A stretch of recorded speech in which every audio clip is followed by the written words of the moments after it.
Boa tarde a todos. Agora, né, após o almoço, né, todo mundo alimentativo. Obrigada, né, por estarem presentes, tanto presencialmente quanto online. E para a gente iniciar, né, essa tarde, o primeiro seminário interdisciplinar de ciência de dados, ainda da Unesp Bauru, programa de pós-graduação de tecnologia.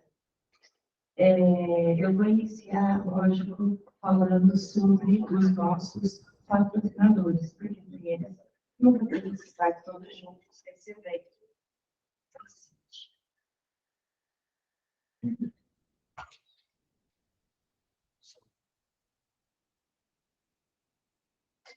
Então, a gente gostaria de agradecer os nossos incríveis apoiadores, Data Science, Academy, OneBit Code, Vila Chalé, Conk, Encanto Biscoitos, Compor, Instituto de Comunicação, Santo Júlia, GR Capital, Café Caramelo, Pixel, Alamin, Cacau Show, Loja, Confiança Max, Unesp Bauru, FAAC, Programa de Pós-Graduação e de Tecnologia, FAPESP, CAPES, ex-aluno do BREG, Sistemas de Informação, Gustavo Persegue, e também, em especial, a diretora do programa de pós-graduação, a diretora da FAAC,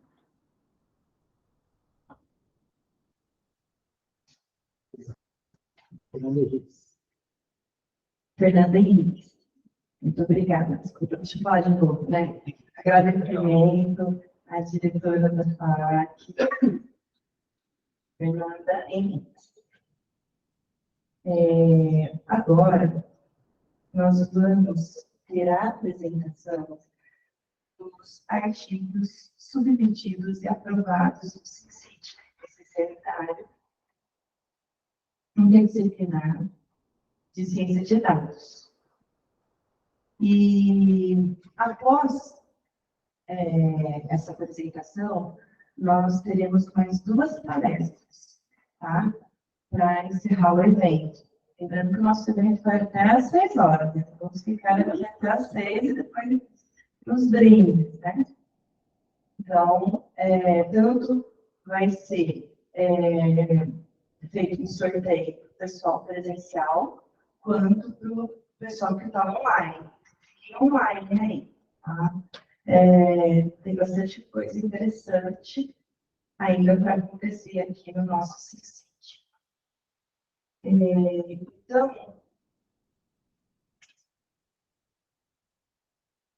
acho que a gente pode começar já com a primeira apresentação.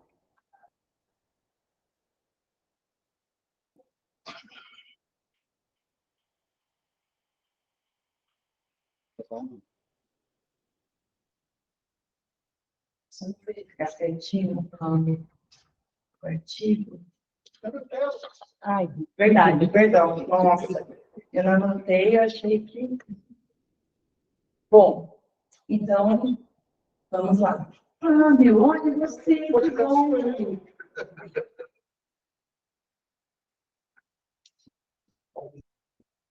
Obrigado, Mauro. Bom, boa tarde. Falar rapidinho sobre a proposta. Na verdade, esse artigo é um excerto uma partezinha tirada da minha tese, foi defendida em 2022, e o foco da tese não é ciência de dados, mas sim inovação social. A ciência de dados ali foi uma ferramentinha que eu usei no desenvolvimento da tese. Então, vou falar rapidamente de inovação e inovação social, o conceito canônico de inovação o que a gente encontra nos principais documentos aí que trabalham nisso, são o Manual de Oslo, de Frascati, e aqui no Brasil, a Lei Federal de Inovação. A definição de inovação é a introdução de uma melhoria em um processo, um produto ou um serviço. E a inovação social, ela foca no desenvolvimento de estrutura para entregar soluções de cunho social. Você pode aplicar ou em comunidades, por exemplo, em estados de situação de vulnerabilidade socioeconômica, onde há falta de estrutura básica, etc. Quando a gente fala em desenvolvimento de projetos de inovação social, existe um ciclo para se tratar, e a primeira etapa desse ciclo é justamente a fomentação do projeto de inovação social.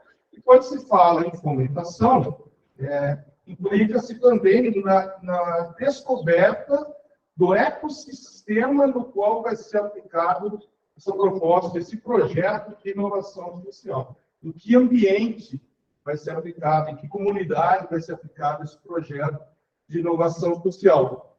E muitas vezes existe uma certa dificuldade para se descobrir esse ecossistema, esse ambiente adequado. Hoje, quando se fala em desenvolvimento de projetos desse tipo, segue-se um ciclo básico de desenvolvimento, que é o ciclo, por exemplo, usado no Design Thinking, ou o ciclo utilizado pelo ciclo dourado, etc.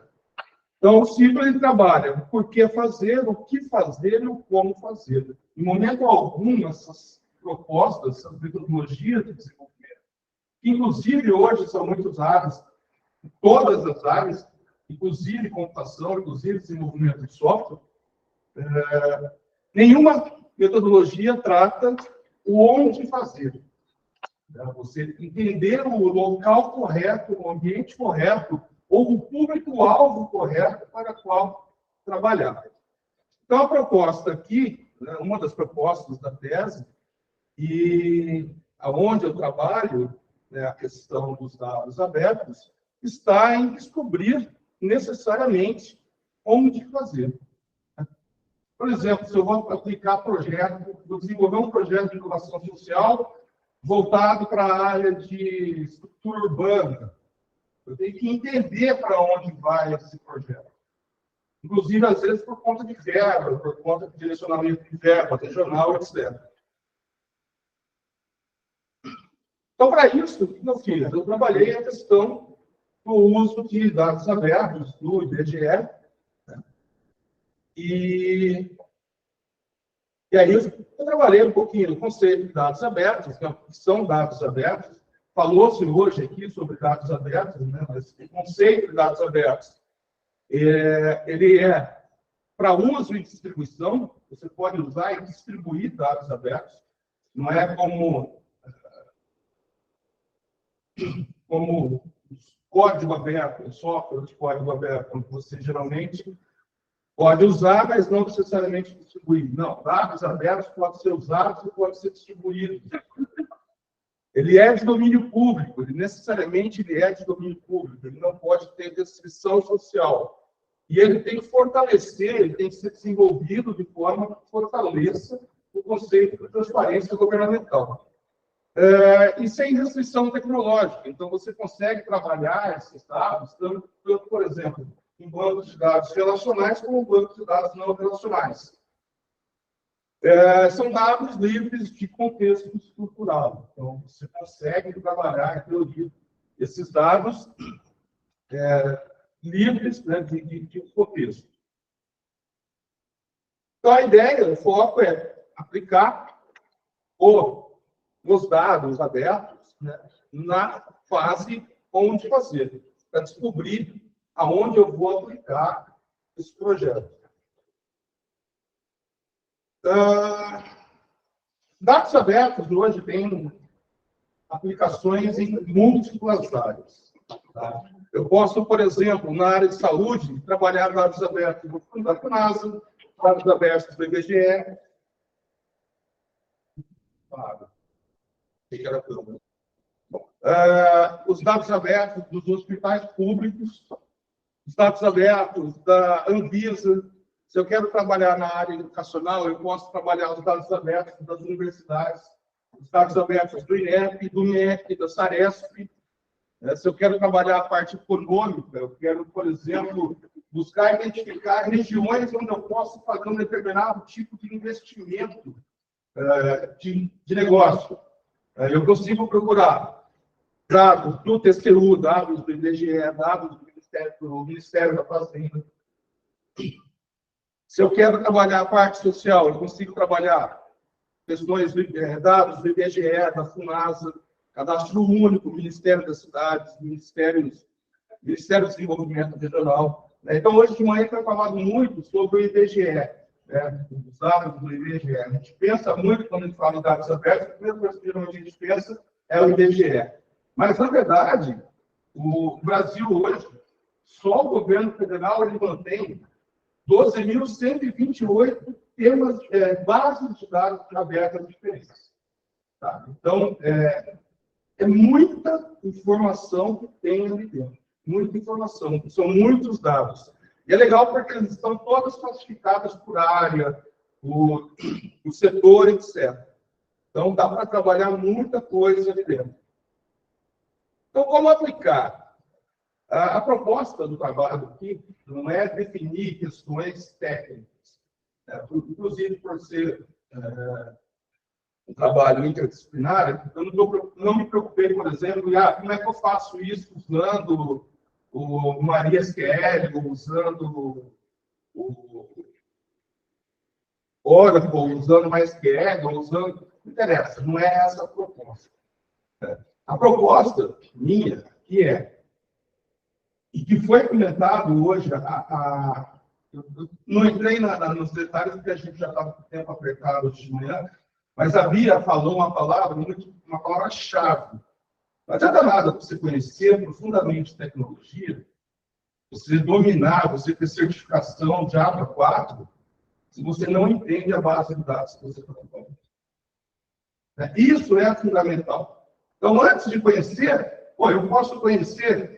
Se eu não conheço o banco de dados, se eu não sei como extrair, eu posso saber quem sabe. Eu arranjo quem sabe. Mais importante de tudo é eu saber onde está essa base de dados. Aonde estão esses dados? O que esses dados significam para mim e que tipo de informação eu posso conseguir extrair dessas dados? E o pessoal fala, mas você joga com Big Data, você vai achar tendências, você vai achar bias de informações que são importantes para a economia, mas se você não sabe o que você quer buscar, você não vai conseguir. Então, o foco aqui é esse. Então, como aplicar? Por exemplo, eu quero descobrir aonde eu vou propor projetos sociais para promover a economia digital enquanto ferramenta de empreendedorismo social. Onde eu descubro isso? Que no local do Brasil eu posso fazer isso. O que eu preciso primeiro? Primeiro, eu preciso saber se a região tem acesso à internet. Hoje, qual a melhor forma? Celular. Então, eu posso, por exemplo, entrar nas bases de dados do IBGE, fazer uma busca, identificar regiões do Brasil. E isso eu consigo. Se você pegar o banco de dados, por exemplo, a base de dados do censo, que o professor hoje de manhã falou bastante, eu consigo identificar micro-regiões, se você souber trabalhar isso num banco de dados ou numa ferramenta de informação geográfica, um sistema de informação geográfica, você consegue identificar micros bolsões de pobreza, por exemplo, com os dados censitários. E agora, o mais legal é que não sei se o professor chegou a falar, eu acho que não, o IBGE está trabalhando um novo tipo de censo. Ele está trabalhando um censo baseado no Impéria, que é uma pesquisa muito mais ampla. Então, antes, pobreza no Brasil era identificada como? Se você tem dinheiro para comer ou não. Se você consegue consumir tantas calorias por dia. Isso era a definição de pobreza no Brasil, vem lá de 1935. E hoje não. Hoje, o Impéria, já faz isso, e o Brasil começa a fazer isso agora, uma tendência que a Europa já faz há muitos anos, é verificada, por exemplo, quem está estudando, onde você tem onde morar, se você tem o que comer, se você tem acesso à internet, se você tem água quente na sua casa, etc. E o IBGE começou a fazer isso agora de forma experimental. E eu posso pegar, por exemplo, os dados abertos da Anatel, que me indica onde tem cada torre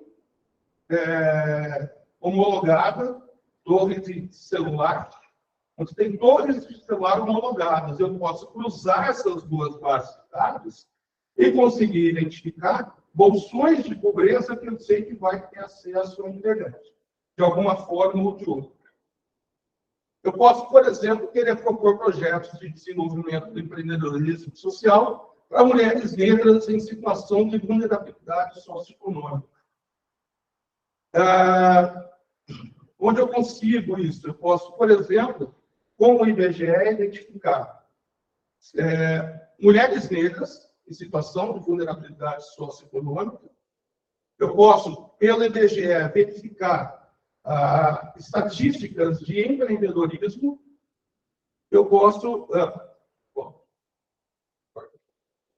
E pelo IBGE, eu posso conseguir, em vários dados diferentes, estatísticas de empreendedorismo. O professor mostrou, por exemplo, eu posso conseguir estatísticas de comércio. Eu posso verificar, conseguir fazer essa verificação. Eu fazendo esse cruzamento dos dados corretamente, eu consigo estabelecer pontos, aonde eu vou conseguir implantar projetos de inovação social nessas áreas. Então, banco de dados aberto é extremamente importante e interessante para a gente, pelo vasto escopo de dados que a gente tem lá dentro. Tem informações, muitos tipos de dados. Necessidade prévia de estudo dos metadados, isso você tem que conhecer. É importante você entrar lá e conhecer essa base de dados, ver que dados elas oferecem, que informações já foram geradas a partir desses dados. Tá? Tem muita comunidade que já oferece informações tratadas desses dados abertos. A facilidade de aplicação em SGBTs relacionais e não relacionais, a maioria dessas bases, elas oferecem informação. Tabela Excel, XML, JSON. Então, você consegue encontrar isso em vários formatos, você consegue encontrar isso em vários formatos que facilitam o trabalho computacional. E atende as mais diversas variedades, né, de projetos sociais. Então, fica aí a proposta, fica aí a indicação das pessoas conhecerem e entenderem essas bases de dados. Por exemplo, vou dar um exemplo aqui de como ganhar dinheiro com isso. Tem uma empresa, um conhecido meu, inclusive, ele trabalha só com dados abertos sobre universidades. E ele está ganhando dinheiro como? Ele chega numa universidade particular e fala assim, ó, essa região aqui tem um público tal que precisa de tal formação, porque você tem empregos ofertados em tais áreas e não estão sendo preenchidos. Então, a gente pode trabalhar assim, dá para fazer muita coisa. Tá? Então, mas o Fábio está falando de inovação social, todo mundo tem uma empresa. Mas dá para você ganhar dinheiro em muitos dados que são de graça disponíveis para a gente. Tá? E ajudar pessoas também, com certeza. Então, fica aí a proposta, fica aí o trabalho, depois acho que vai estar nos análises, né, para baixar, quem quiser dar uma lida. E quem quiser, de repente, brincar um pouquinho com inovação social, que eu acho muito legal, a tese está no banco lá da Unesp, está lá, fácil acesso, fácil de achar, é uma área muito legal. Eu sou da área de ciência da computação, mestre, bacharel e mestre em ciência da computação, e acabei migrando para a área de humanas e gostei muito, achei muito legal. Sabe? Uma das coisas que o doutorado nosso oferece, nessa interdisciplinaridade, isso é muito gostoso. Tá? É isso.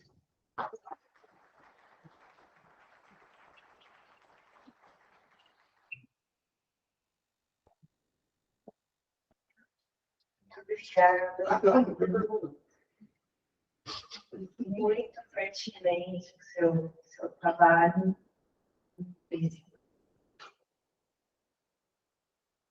Que bom que agora esses dados estão abertos, né? Para nós, porque nem sempre foi assim.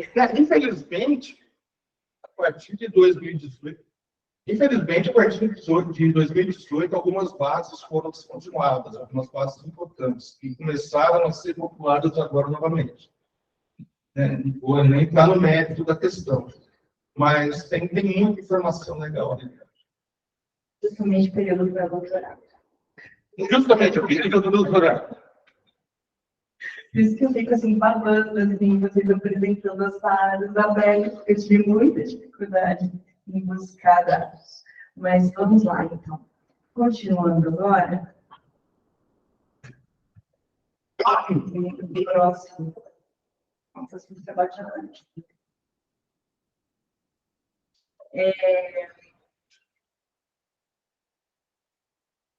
Using and open a civilian government database to investigate human investment. Effects of imunizações. Isso, dados. Bom, o autor é Natan Guilherme de Oliveira. Está aí? Perdão. Bom, primeiramente, boa tarde a todos. Estou nervoso, porque é a primeira vez que eu apresento para cientistas de dados. Eu sou um curioso, né? E, literalmente, comecei a estudar esse ano sobre ciência de dados. Eu vou apresentar um pouquinho do que eu tenho aprendido, mas fazendo um pouco da contextualização do que eu faço no meu doutorado. Então, para ficar mais fácil a tradução, né? Então, eu usando uma base de dados do governo brasileiro para investigar os impactos do Humanitas SUS na exploração de dados.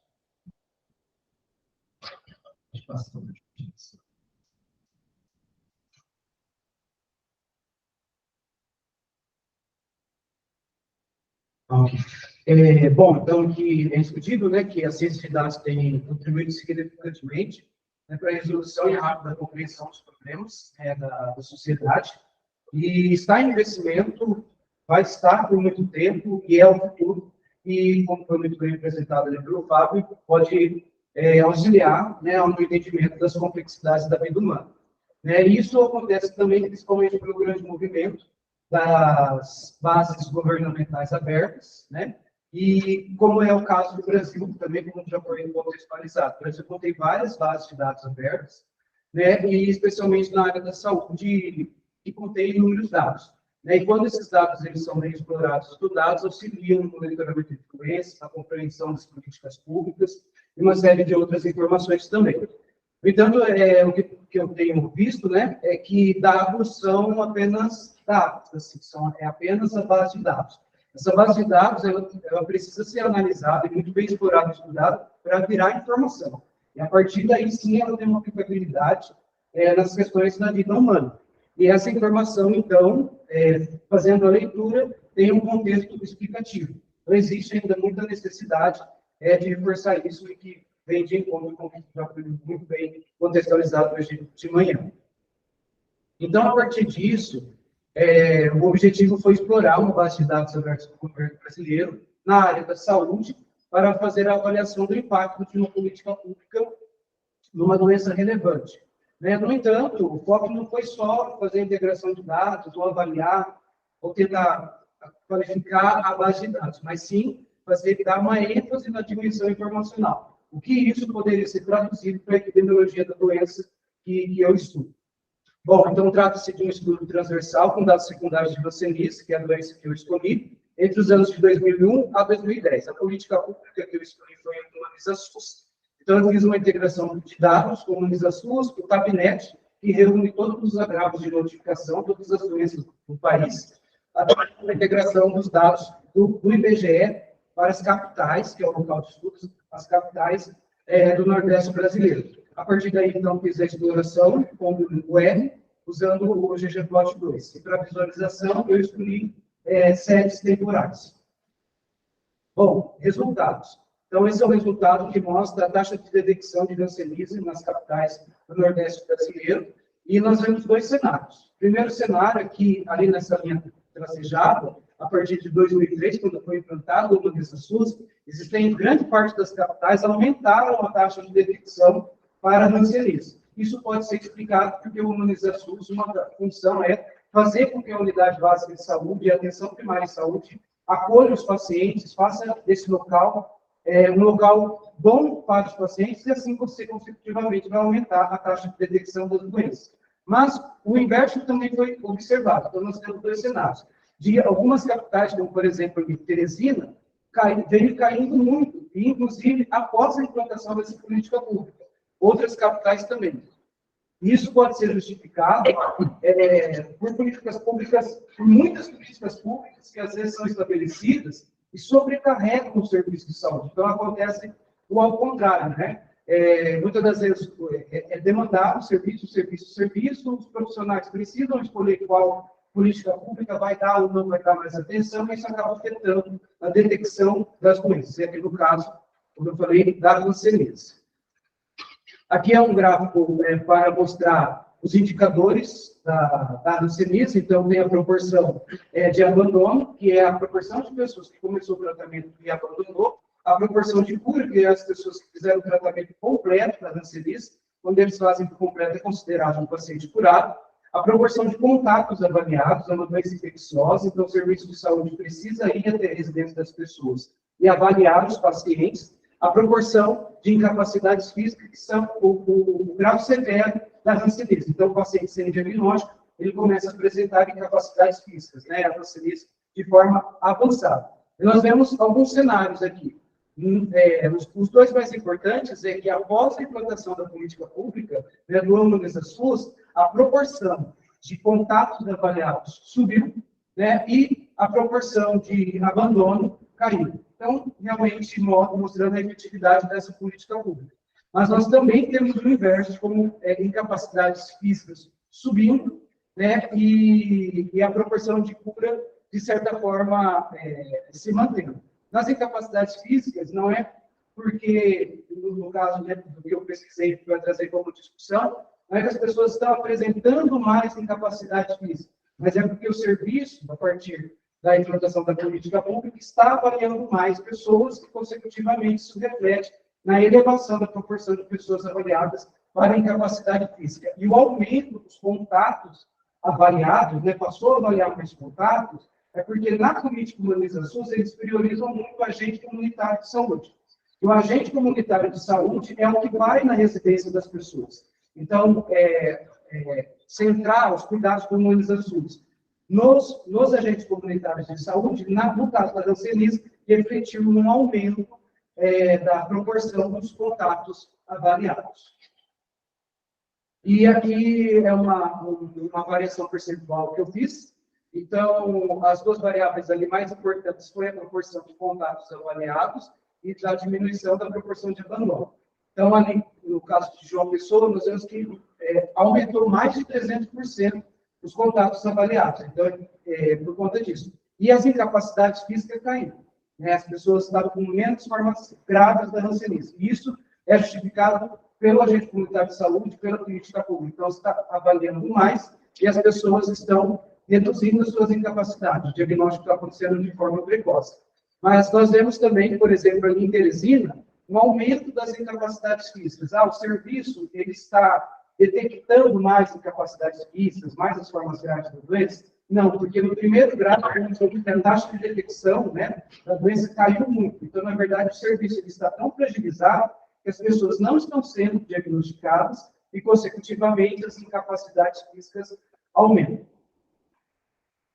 Então, assim, é um estudo que destaca a contínua importância de explorar e compreender os dados disponíveis nas bases de dados abertas de saúde do governo brasileiro. Todas essas bases de dados são as inúmeras bases de dados em saúde que tem, e muitas das vezes não são exploradas ou contrapostas e estudadas como poderia ser. E diga-se de passagem que é muito dinheiro que se gasta para atualizar e manter esses bancos de dados. Mas como eu mudo isso, pode ser alcançado por meio de iniciativas de divulgação, treinamento e ciência de dados para os profissionais que atuam na formulação de políticas públicas. Então, como eu mostrei, foi um estudo muito simples, na verdade, muito exploratório, e não teve necessidade de estatísticas absurdas ou grandes programações. Então, se houver, né, como congressos, simpósios como esses, que alcançam principalmente aqueles profissionais de saúde, que são os coordenadores, os formuladores de políticas públicas, de repente pode ser melhor explorar essas bases de dados. E a análise desses dados tem o potencial de aprimorar a saúde da população e, consecutivamente, melhorar a saúde em todos os contextos. Bom, era isso. Espero que eu consegui explicar. Muito obrigado. E ali eu deixei o link do meu LinkedIn. Como estou estudando, eu preciso aumentar a ciência de dados para aprender mais e poder avançar mais nas ciências de dados. Muito obrigado, pessoal.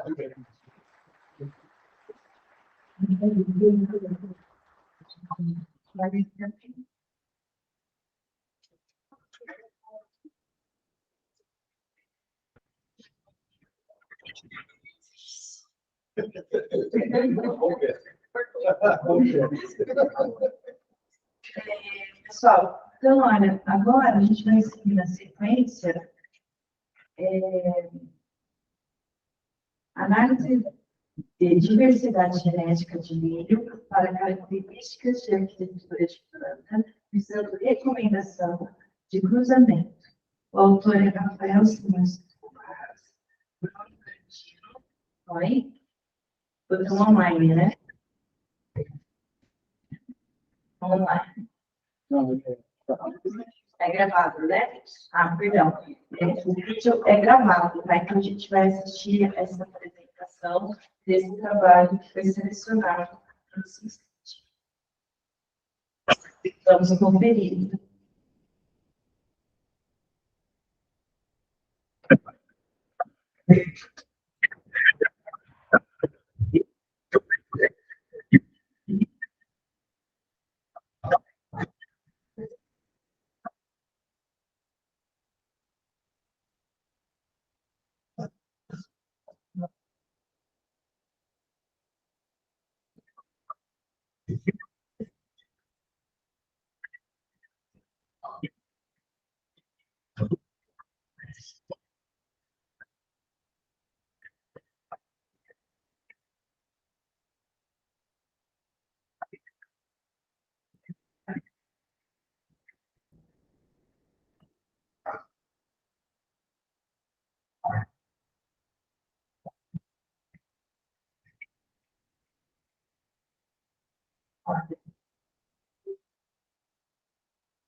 Tivemos alguns probleminhas técnicos que ainda foram resolvidos, né?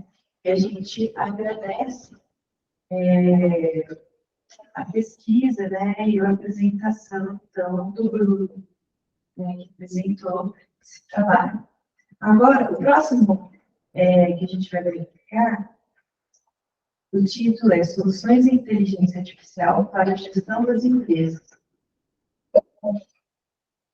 Está online, isso vai gravado. Isso vai ser gravado. O autor é Rodrigo Augusto Campos Pereira e Mirave Caramba.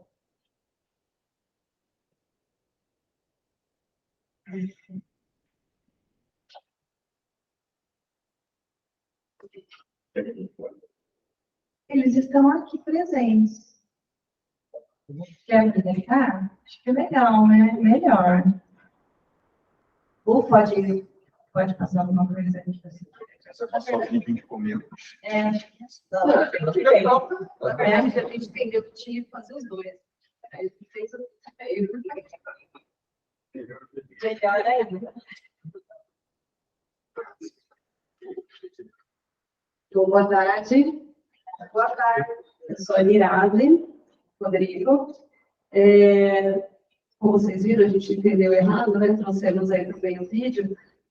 Mas a proposta do nosso artigo foi, na verdade, iniciar os estudos na área de inteligência artificial e ciência de dados. Nós estamos aqui de forma bastante estreante no assunto. Eu sou publicitária, eu sou formada aqui no mestrado em televisão digital, lá atrás, né? Fiz com a Malu, então eu estava me lembrando de 2011, que eu entrei aqui. E depois eu acabei fazendo doutorado na área de educação. Então, eu estou realmente estreando aí nesse assunto de inteligência artificial e ciência de dados. O Rodrigo, né, que ele é economista, trabalha no desenho empresarial e começou a estudar ciência de dados esse ano. Então, decidimos nos juntar para fazer, né, uma contribuição com o evento e encontrar um ponto em comum entre nós, né, o que a gente poderia estudar e propor aí de discussão nessa tarde de hoje. Então, nós redigimos o artigo Soluções de Inteligência Artificial para a Gestão das Empresas, e o foco foi, né, de uma forma mais exploratória, identificar algumas soluções de inteligência artificial que atualmente estão auxiliando as empresas a se tornarem mais competitivas no mercado, né? Então, a minha área de docência, né, eu sou docente de organização sagrada, a minha área é marketing, então eu tive um olhar, assim, bastante voltado para como as empresas podem se tornar mais competitivas, implementando essas novas tecnologias, essas novas soluções. Então, desde a área do mestrado, doutorado, o meu foco sempre foi pensar nessas modificações que estamos aí na sociedade da informação, e pensar o que isso está modificando a nossa sociedade e os mais diversos campos produtivos. E o meio empresarial, né, está se tornando cada vez mais digital e a adoção da inteligência artificial ela passou a ser inevitável pelas empresas daqui para frente. Então, o objetivo foi levantar e explorar soluções de inteligência artificial que auxiliam nos processos, rotinas e prestação de serviços de empresas de forma a torná-las mais competitivas no mercado. Nós fizemos, né, uma pesquisa bibliográfica de caráter exploratório e pesquisa documental.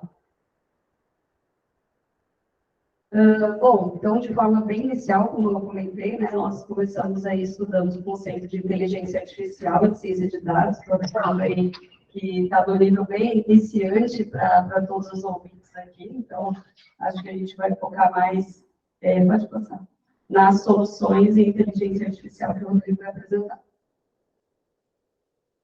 Boa tarde. Boa tarde. Então, dando sequência, né, nós elencamos 5 empresas de maior destaque no momento, né, de startup, então, utilizando a inteligência artificial como parte do processo e até mesmo o próprio core da empresa, para seguir para aí. A primeira é a Litsker. A Litsker, ela vende de chatbots, tem a capacidade de fazer uma personalizado em diversos públicos de diferentes interesses. Né? O chatbot ele precisa de alguma configuração prévia do cliente. Mas, passado isso, ele consegue realizar teste AB, atendimento personalizado e entregar para o time de venda lead qualificado. Então, para ter uma ideia aí, né, hoje eu trabalho numa empresa de médio porte, e o nosso time de venda tem 12 colaboradores. Em 2016, a taxa de conversão de time de venda era abaixo de 10%. Baixíssimo, mas é característico do segmento. Houve um esforço enorme para a gente alcançar os 12%. Programa de capacitação e tudo mais. Não é pouco uma empresa aparece com uma solução dessa, tem destaque no mercado. Quase 3 anos de programa da empresa e é bem legal. A Individual, a solução que ela oferece é cloud, você compra cloud para a transação financeira. Né? De novo, né, vou citar o exemplo primeiro, para depois só falar da solução dela. No time financeiro nosso, diretamente envolvido a segurança das transações da empresa, são 4 colaboradores, mais 2 advogados externos. Então, são 6 pessoas envolvidas na segurança da transação. A Ideal oferece uma plataforma, fundamental do machine learning, que faz verificação de e-mail, autenticação de biometria facial. Ela consulta mais de 250 fontes relativas a antecedentes criminais, antecedentes trabalhistas e de entrega em a gente vamos aí praticamente um time metade do setor financeiro que não tem uma solução do mundo inteiro. Aí que ela auxilia a produção de conteúdo. Ela segue a lógica de faturamento das grandes empresas. Né? Qual que é a lógica? Google e Facebook, por exemplo, eles faturam com a retenção da atenção humana, de forma bem básica. Né? Então, a gente olha para essa lógica, utiliza a IA, otimiza a produção de conteúdo, para que esses conteúdos sigam essa lógica, estejam alinhados com o Google e tudo mais, né? De forma que esses conteúdos sempre estejam no topo das pesquisas. Então, é isso que ela entrega. A Newway é bem legal. A Newway, ela deixa claro o time dela de cientista de dados, dentro a inteligência artificial, e ela entrega informações, basicamente isso, ela entrega informações de segmentos, empresas e até pessoas, para quem estiver disposto a comprar, quem estiver disposto a pagar no seu dela. Então, há 2 anos atrás, nós fizemos parte do plano de expansão da empresa, foi dar uma investigada no interior do estado de São Paulo. Então, um desembolso enorme para realizar pesquisas, pesquisas de campo, empresas terceirizadas, né, até chegar no resultado. Né. Eu acho que hoje uma plataforma automatizada, ela pode entregar esse serviço. Inclusive, modelagem estatística, de acordo com a demanda do cliente. A UtilBots, o slogan dela é bem legal, ela fala que uma transação financeira tem que ser tão simples como uma conversa. Então, basicamente, através de da inteligência artificial, e ela também utiliza todo o ecossistema Open Finance, ela, em contato com uma infinidade de empresas do setor financeiro, de outras fintechs, né, ela consegue realizar simulações e transações financeiras via WhatsApp. Simples assim, ou até outros aplicativos de conversa. Né? Só dar um exemplo de WhatsApp. Se você concretiza um empréstimo, por exemplo, você está no seu passo, conversando com isso aí. E aí, né, já concluindo, dentro da maneira como a inteligência artificial, os dados estão sendo utilizados, a gente tem uma tendência da utilização cada vez maior para personalizar atendimento e otimizar o resultado, né, dando maior competitividade no mercado para essas empresas. Né? Acho que todos os exemplos que eu dei aqui eu consigo aplicar na empresa onde eu trabalho hoje. E aí, até outro ponto que nos chamou a atenção, né? Apesar da gente conseguir aproveitar todas essas soluções que as 5 empresas diferentes apresentam, né? A dificuldade que nós teríamos para implantar. Eu trabalho hoje em empresa de médio porte, no Sudeste, no Sul do país, mas, sim, teríamos uma grande dificuldade para utilizar, para implantar todas as profissionais saberem utilizar isso. Estava em conversa com uma especialista em RH daqui da cidade mesmo, e eu comentei com ela, né? E ela até citou que estava numa conferência ali, e tal, o pessoal comentando que uma profissão, uma função que logo, cara, vai começar, o mercado vai começar a demandar, é aquele profissional de IA que sabe fazer a ligação entre o conhecimento e a prática de tempo. Isso para nós, para a empresa, o trabalho já seria essencial. Se eu tiver ali a oportunidade, eu já contrataria a solução e já quem conseguisse fazer essa ponte no nosso dia, que é fantástico, né? Eu conseguiria utilizar ali anos de trabalho, melhor atendimento para o nosso cliente, mais agilidade, mais qualidade, mais segurança das nossas transações. Só destacar. Isso.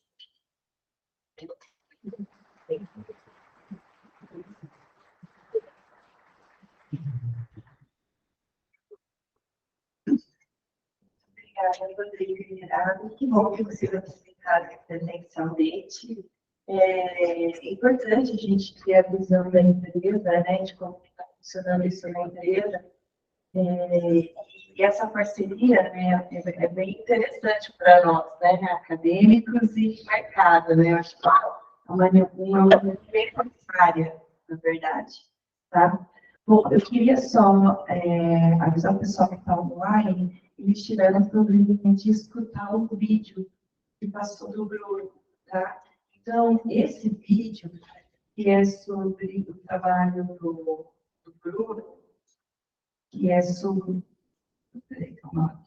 análise de diversidade genética de milho para características de arquitetura de planta, visando recomendação de cruzamento, esse trabalho ele vai ser disponibilizado ali, tá? Para quem possa depois assistir com calma o vídeo, tá?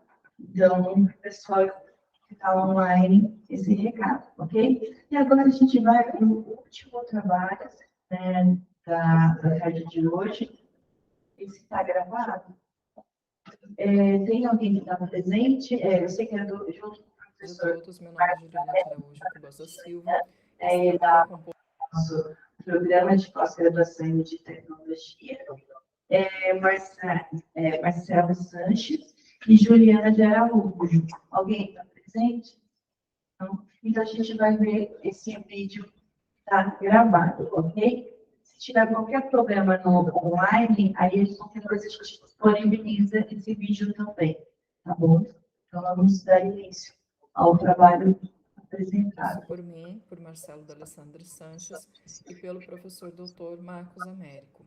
O nosso tema o uso do metaverso para a divulgação de pesquisas científicas. Então, a princípio, nós trazemos que o termo metaverso ele foi cunhado em 1992 na obra de Snow Crash, Neil Stephenson, que o livro ele conta como um entregador de pizza no mundo real, ele poderia se transformar num príncipe guerreiro no metaverso, uma espécie de cyberpunk no universo virtual. Interessante também lembrar o surgimento de novas tecnologias na história, alguns mitos, né? Por exemplo, que a TV iria acabar com o rádio. A gente vê que a TV ela não acabou, que o rádio também permanece, e ambos aí se atualizaram até com sistemas de streaming, Smart TV, enfim.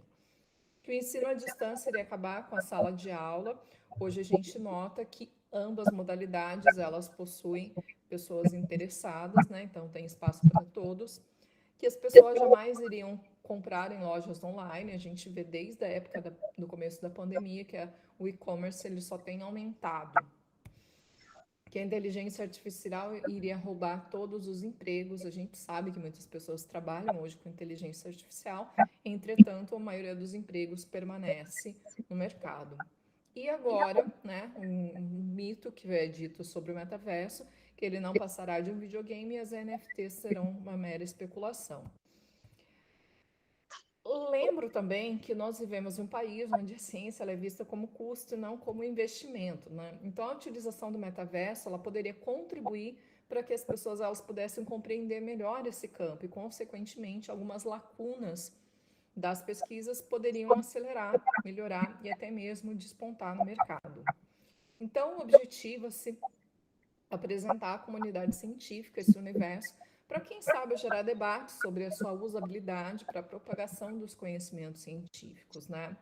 Uma frase interessante que traz uma reflexão bacana é que o pensamento em circulação é que produz o conhecimento, não a circulação de um produto já construído, né? Um outro exemplo interessante que o Lins de Barros ele traz em 2022 é que temos que ter a coragem de fazer a pergunta, né? Que a ciência, o que a ciência pretende se divulgar, né? Não adianta a gente ficar divulgando coisas de difícil entendimento para as pessoas e não facilitar que as pessoas entendam, né? Que é a mesma analogia que ele faz aqui, né? Ensinar uma visão simplificada, facilitada de uma peça musical ou levar o público leigo à música, apreciar uma obra sólida, grandiosa, que, entretanto, só pode ser executada por um virtuoso pianista, né? Então, fica aí a indagação. Então, a chegada das tecnologias emergentes digitais, a sociedade ela tem utilizado vários meios para se informarem, né?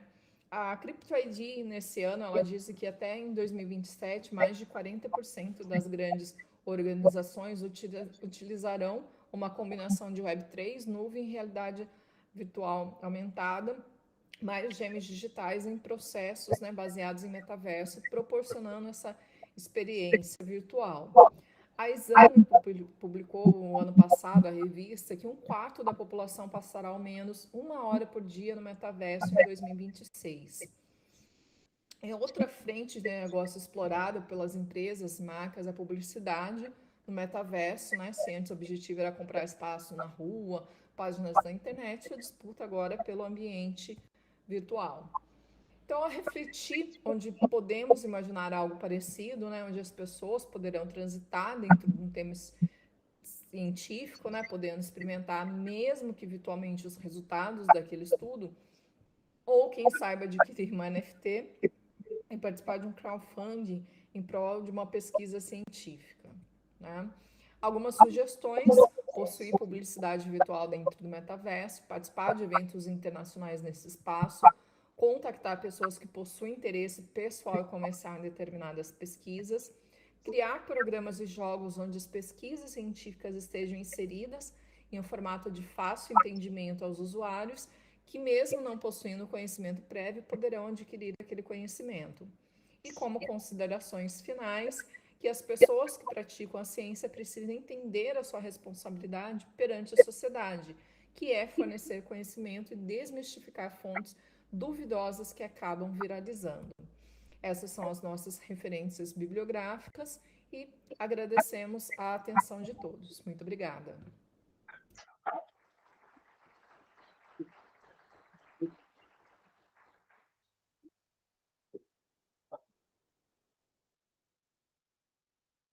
Nós que agradecemos, né, a apresentação do trabalho sobre o metaverso, que é um tema tão atual, né, e é bem importante e acrescenta bastante para o suicídio do Lida. Bom, iremos agora, então,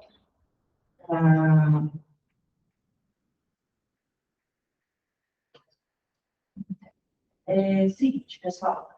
Quanto às perguntas, somente quanto aos trabalhos que foram apresentados aqui, eles vão ser encaminhados para o site, tá, do evento, e aí a gente destina para os pesquisadores. Tudo bem? Nós temos vocês